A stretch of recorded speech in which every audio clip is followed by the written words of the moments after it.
William est un obsédé du closing, à tel point que Yomi Denzel a sélectionné son équipe pour participer à un challenge qui va chercher qui sont les meilleurs closers de France en 2027. Avec son agence Monetary, William restructure les pôles de vente des infopreneurs. Du coup, il connaît bien le milieu et vous savez quoi, on va juste mettre le premier extrait. Quand ce qui est mis en avant, c'est de la luxure, la Lamborghini, les liasses de billets, les gros diams, les meufs avec des gros seins et des gros boules. Quand ça ressemble à un clip de rap, en général, méfie-toi. William est un spécialiste du high ticket. De plus en plus de formateurs basculent sur ce modèle, mais est-ce que n'importe qui peut monter son prix à 5000 €? Pour moi, le high ticket, c'est une évidence à partir du moment où la qualité de ce que tu délivres est justifiée par le prix que tu proposes. Tu peux pas faire du high ticket si ton livrable ne correspond pas au pricing que tu demandes. Pour moi, tu peux pas faire de high ticket à l'ère de l'IA où c'est juste de l'information tu partages. Dans la notion de high ticket, il doit forcément y avoir une dynamique de coaching, des bons coachs aussi, parce qu'il y en a qui font du high ticket et au final, les coachs, ils sont au même niveau que les élèves. Ça, c'est pas bon. Donc, il faut vraiment que dans la qualité du coaching que tu proposes, la qualité des coachs que tu sélectionnes, il y ait vraiment une énorme plus-value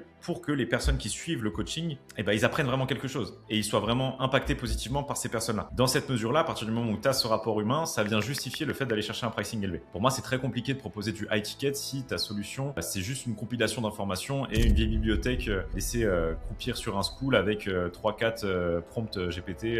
Comme l'explique William, aujourd'hui, pour vendre une formation high ticket, il faut vendre beaucoup plus que juste du contenu. Il faut inclure un accompagnement, une communauté, une méthode étape par étape. Et c'est pour ça que j'ai créé Schoolmaker. Schoolmaker vous permet de faire des formations qui aident vraiment les gens et qui vous rapportent plus d'argent. Vous pouvez ajouter des étapes sous vos leçons pour vraiment guider vos clients par la main. Vous pouvez même corriger leurs réponses ou bloquer le reste de la formation tant qu'ils n'ont pas terminé une étape. Vous pouvez créer différentes offres sans jamais avoir à dupliquer vos programmes. Par exemple, vous pouvez avoir une version de base qui comprend la formation et la communauté et une version avancée qui inclut des bonus et du coaching. Et vous pouvez avoir vos formations, votre communauté, vos lives et vos sessions de coaching en une seule plateforme élégante. Tout ça pour créer une formation qui est juste meilleure que ce qui existe déjà sur votre marché. Schoolmaker est déjà utilisé par plus de 1600 formateurs pour accompagner plus de 450 000 personnes. Cliquez sur le premier lien dans la description pour démarrer votre essai gratuit sur Schoolmaker. Quand vous vendez un produit en high ticket, vous avez souvent besoin de proposer un appel de vente à vos prospects. On peut très bien s'en tirer sans appel de vente quand on vend un produit à 1000 €, mais à partir du moment où vous vendez un accompagnement à 5000 €, les prospects vont avoir besoin de parler à quelqu'un avant de parler à l'action. Mais pourquoi exactement? Pour moi, c'est le meilleur moyen de vendre parce que c'est là où tu peux vraiment sincèrement connecter, comprendre les besoins de la personne, toi le comprendre, mais aussi lui faire comprendre, le faire cheminer à travers. Il y a un désir, il y a une douleur qui n'est pas forcément clairement exprimée et donc même lui parfois ne sait pas l'exprimer. Les appels de vente sont utiles parce qu'ils vous permettent d'avoir accès à des informations ultra personnelles et de lever les objections en direct. Où est-ce que tu en es maintenant? Pourquoi ça ne te satisfait pas? Pourquoi tu es frustré? Pourquoi tu es bloqué? Pourquoi ça, c'est plus OK? Comment ça se fait que tout seul, tu n'arrives pas à sortir de ça? Qu'est-ce que tu veux vraiment? Pourquoi? Ça répond à quel besoin ou désir ou aspiration profonde d'atteindre ça? Souvent, c'est un shift d'identité. Quand tu es sur la vente transformationnelle, tu fais passer une personne d'une identité A à une identité B. Je te donne un exemple très simple qui parle à tout le monde, c'est la perte de poids. Une personne qui vient te voir parce qu'elle veut perdre 10 kilos, elle veut pas juste perdre 10 kilos. C'est qu'il y a un besoin profond. Je veux être respecté, je veux être fier de moi quand je me regarde dans le miroir. Je veux que ma femme, elle me respecte et on ait des moments d'intimité qu'on n'a plus parce que je suis devenu un gros porc, tu vois. Entre guillemets, je caricature, mais ce que tu achètes fondamentalement, c'est la nouvelle version de toi. Et surtout, ça vous permet de personnaliser la vente. L'appel, c'est ultra personnalisé. Quand tu le fais sous le format d'un webinaire, tu t'adresses à une audience globale, donc tu fais plus de généralité, entre guillemets, donc ça va parler à certaines personnes, évidemment. Mais il y a aussi ce syndrome de quand tu es dans la foule, tu vois, tu t'effaces un petit peu. Surtout quand tu vas avoir un prix genre à 3000 €, tu vois. Quand ton prospect, tu lui dis 3000 €, l'arbitrage qu'il fait, c'est est-ce que c'est plus douloureux pour moi de supporter ma situation actuelle mais d'économiser 3000 € ou de la douleur de me séparer de ces 3000 € pour résoudre ce problème. Et ça, quand tu es noyé un peu dans la foule, tu vas plutôt avoir tendance à aller dans l'inaction, dans le fait de ouais, non, je vais quand même réfléchir, prendre mon temps, etc. Mais quand tu es face à quelqu'un qui te pose les questions, où tu arrives à créer ce raisonnement de ouais, ça me convient plus parce que tu le verbalises. Le problème, c'est que quand je suis en webinaire, ce que je fais, c'est que je le verbalise un peu à ta place. Tu ressens des choses, mais tu les ressens jamais aussi fortement que si c'est ta propre idée, toi qui as formulé le truc, ta situation personnelle, ta vie à toi, en fait. Et c'est là toute la puissance de l'appel, c'est que tu fais un mini coaching, en fait, à la personne et tu arrives à créer ce déclic. Parce qu'après, il y a une notion de congruence entre, bah voilà, j'ai dit que ça me convenait plus, que je voulais changer, que c'était plus tolérable pour moi, etc., etc. À un moment, il faut que tes actions confirment ce que tu penses et ce que tu dis de toi, tu vois. Souvent, les formateurs commencent à prendre les appels eux-mêmes. C'est une très bonne idée parce que ça leur permet de vraiment comprendre les objections à la vente, mais ça pose aussi un problème. La plupart des formateurs sont pas toujours formés en vente. Ils savent pas exactement la psychologie liée à la vente. Ils ont vu 2-3 vidéos, capté 2-3 conseils, posé 3-4 questions à ChatGPT pour créer un script et ils comprennent pas les éléments fondamentaux qui font qu'une personne, elle va acheter. Pour qu'une personne, elle achète, il faut pas juste que tu sois sympa. La plupart du temps, l'erreur des formateurs qui vendent leurs propres produits, c'est qu'ils se font friendzonés par leurs prospects. Pourquoi ? Parce qu'ils n'arrivent pas assez à assumer leur expertise et vraiment réussir à identifier qu'est-ce qui va pas, qu'est-ce qui fait que tu es bloqué. Ils vont pas réussir à créer cette prise de conscience et ce déclic et à engager le prospect sur « Ok, ça me convient plus, il faut vraiment que je fasse quelque chose. » Ils vont juste avoir une discussion sans oser aller creuser trop dans la douleur parce qu'ils ont peur de déranger, peur de « c'est quand même un peu dur de lui poser cette question, machin. » Je suis pas dans l'appel pour être le meilleur pote de mon prospect. Je suis pas là pour être un immense connard non plus, évidemment. Mais mon but, en fait, c'est que je vais être un expert qui va comprendre le problème de mon prospect et l'aider à le résoudre. Et pour ça, je vais peut-être lui poser des questions qui sont pas faciles à répondre, mais qui sont nécessaires pour créer ce déclic. Imaginons aujourd'hui que tu es une maladie grave. Ok, tu vas aller voir un médecin. Premier médecin, c'est un mec qui est super sympa. À chaque fois que tu es dans son cabinet, tu passes un bon moment. Mais par contre, il peut te soigner qu'une fois sur 2. Le deuxième médecin, il est vraiment pas agréable. C'est une porte de prison, le mec. Il est super froid, mais par contre, il te soigne 100% du temps. Si tu as un problème vraiment grave, chez quel médecin tu vas ? Évidemment, sauf si tu as l'amour du risque et tu es vraiment très joueur, tu vas plutôt chez le médecin qui va 100% du temps te soigner. Donc ce qui prime dans ta décision, c'est la capacité de la personne à t'apporter le résultat que tu veux. Évidemment, si tu as un troisième médecin qui, en plus d'être super fort dans ce qu'il fait, est super sympa, et évidemment, tu te poses pas la question, c'est chez lui que tu vas. Mais ce qu'il faut que les formateurs comprennent, c'est que ton expertise doit se ressentir, doit se voir, et c'est pas en essayant d'être le plus sympa possible que tu vas closer, mais c'est en essayant d'être le plus expert possible, et en plus de ça, en ajoutant une couche de sympathie, plutôt que faire l'inverse, essayer d'être le plus sympa possible avec ton prospect. Ça, c'est une erreur que je vois assez souvent. Du coup, William intervient pour restructurer les pôles de vente des formateurs. Et là, il a une idée logique. Il pourrait former des closers et les placer dans les équipes des formateurs qui l'accompagnent. Le cas de William est intéressant parce que c'est le cas d'une agence qui a basculé petit à petit vers l'infoproduit. On se dit, ok,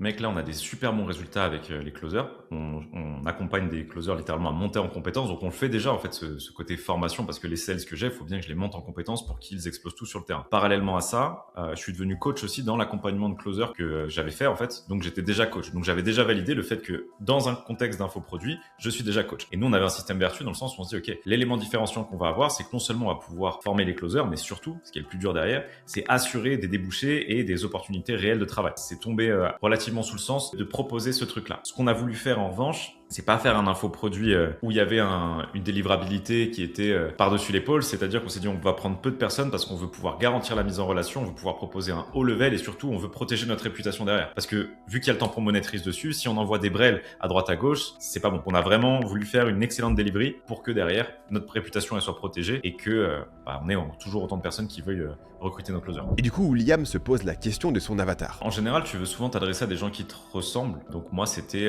un marché plutôt salarié qui veut se reconvertir sur un business en ligne, des personnes assez smart. Je veux surtout pas être dans la cible qu'ont les mecs qui font du trading à Dubaï. Je voulais pas du tout ça. Je voulais vraiment des gens smart qui peuvent apprendre la compétence sales et pouvoir la proposer derrière à des clients et vraiment créer une différence et avoir un vrai impact. Comment tu mets le filtre ? Déjà, le filtre, il va se mettre un peu tout seul avec la façon dont tu vas t'exprimer. Les gens qui vont résonner avec ce message-là, moi, je disqualifiais assez vite dans le message publicitaire, même dans la VSL, tu vois, typiquement, je disais, ouais, si tu penses que tu vas gagner 10 000 euros en 15 jours grâce à cette méthode secrète, ferme cette vidéo, c'est pas fait pour toi. Enfin, tu sais, c'était plein de trucs comme ça qui étaient assez disqualifiants et qui, paradoxalement, apportent aussi de la confiance pour les personnes qui sont smart mais sceptiques, ce qui est souvent le cas. Ils disent, bon, tu peux peut-être écouter un peu ce que ce mec-là a à dire. Au final, j'avais un avatar, donc pas spécialement masculin ou féminin en tête, mais juste, voilà, salarié qui est plus trop épanoui dans son activité, qui voit qu'il peut le faire, qu'il y a des choses en ligne qui existent, mais qui veut quelque chose de tangible, qu'il comprend et tu vois qu'il y a plutôt cette dynamique où il est assez sociable. Pour être sales, comme tu vas passer beaucoup de temps avec les gens, si t'aimes pas les gens, c'est pas fait pour toi, quoi. Faut apprécier l'échange. Paradoxalement, on a eu un avatar très féminin. Je m'attendais pas spécialement, genre là, on doit avoir 75% de femmes dans l'accompagnement. C'est quelque chose qui se passe des fois où tu te dis, ok, je veux parler plutôt à cette cible et j'attire plutôt cette cible. C'est pas gênant ou autre, mais c'était marrant de se dire, ok, au final, je cherchais à avoir un message qui, je pensais, allait attirer cette personne type-là, et il y a toujours quand même, tu vois, ce côté personne smart et tout, tu l'as toujours, mais c'est à prédominance féminine. Alors, William commence à lancer son accompagnement pour closer. La première itération, on était à 1 500 €. En produit de ce type-là, c'était sous-pricé par rapport à la promesse. Je voulais pas que le prix, si tu veux, soit un frein pour avoir les premiers résultats clients, les premières expériences. Donc, on a monté ce prix-là, on a fait 1005, 1008. Après, on a tenté un passage à 2004 puis 2008. Et on a fini là sur un pricing à 3000 avec une incentive si tu payes en une fois où tu as 10% de réduction. Donc... Et sa stratégie de pricing est assez intéressante. La stratégie de pricing, elle est basée sur toujours une forme d'itération par rapport à la valeur perçue qui est en face et par rapport à ton avatar client. On pourrait décider de le vendre à 4000 ou 5000, mais ça impacterait forcément le taux de conversion à la baisse. Si tu as un trop gros taux de conversion, ça veut dire que tu vends pas assez cher. Imaginons que tu es à, je te dis une bêtise, 60% de taux de conversion, même si tu es un excellent closer, l'indice que ça te donne, c'est ok, mon produit, en fait, je pourrais le vendre plus cher. Parce qu'il y a une bascule où tu te dis, ok, quitte à ce que je vende 1000 euros plus cher mais que je perde 15% de taux de conversion, je suis toujours gagnant en fait sur le volume d'affaires que je fais au final. Donc nous, on a été un petit peu pour avoir un peu le feedback prospect à chaque fois de comment il réagissait à ça. Quand je m'étais formé au closing, c'était pareil, c'était 3000 euros la formation ou 2800 euros, tu vois. Et j'estime que par rapport à ce que j'ai trouvé dans l'accompagnement que j'ai fait à l'époque et ce que je peux proposer là, j'ai pas du tout à rougir de proposer, enfin je pourrais même proposer plus cher, je pense, par rapport au degré de suivi et de délivrabilité qu'on est en train de mettre dans le produit. Donc moi, il n'y avait pas du tout une perception du prix qui faisait que oh putain, c'est cher quand même, etc., etc. Tu vois. J'étais très à l'aise avec ce prix. Et aussi, ça filtre un peu au niveau des clients, évidemment, parce que tout le monde ne peut pas s'offrir ça. Je préfère avoir moins de clients qui payent plus cher que beaucoup de clients qui payent pas cher. Parce que ça me permet de mieux livrer aussi les clients et je sais pas, c'est ma façon de fonctionner. Et quand on demande à William quel conseil il donnerait pour quelqu'un qui veut se lancer, voilà sa réponse. N'attends pas d'être prêt pour faire, fais pour être prêt. Donc l'idée c'est que t'as pas de bon moment, il y aura pas un moment où tu diras ça y est, là je suis assez confiant, c'est bon, j'ai 100% de certitude, je peux le faire. Tu auras toujours un degré d'incertitude qui sera élevé tout au long de ta carrière entre guillemets, il y aura toujours un sentiment de je suis pas tout à fait prêt. Et c'est justement quand tu vas être dans la matière, entre guillemets, quand tu vas proposer quelque chose, que tu vas te filmer pour la première fois, que tu vas poster le truc, que tu vas pouvoir avoir ce point d'ancrage pour te permettre d'améliorer au fur et à mesure. Donc, ça sert à rien d'attendre que le moment soit parfait, que tu aies créé tout le contenu possible et pour livrer tes clients. Parce que ça sert à rien de créer un produit le plus complet possible si tu n'as aucune certitude qu'il y a déjà quelqu'un qui est prêt à l'acheter. Tu perds énormément de temps pour créer un truc dont tu sais même pas si le marché a besoin. Je me suis posé exactement la même question et dans cette vidéo, je vous donne les 7 choses que j'aurais aimé savoir avant de me lancer. On se retrouve dessus.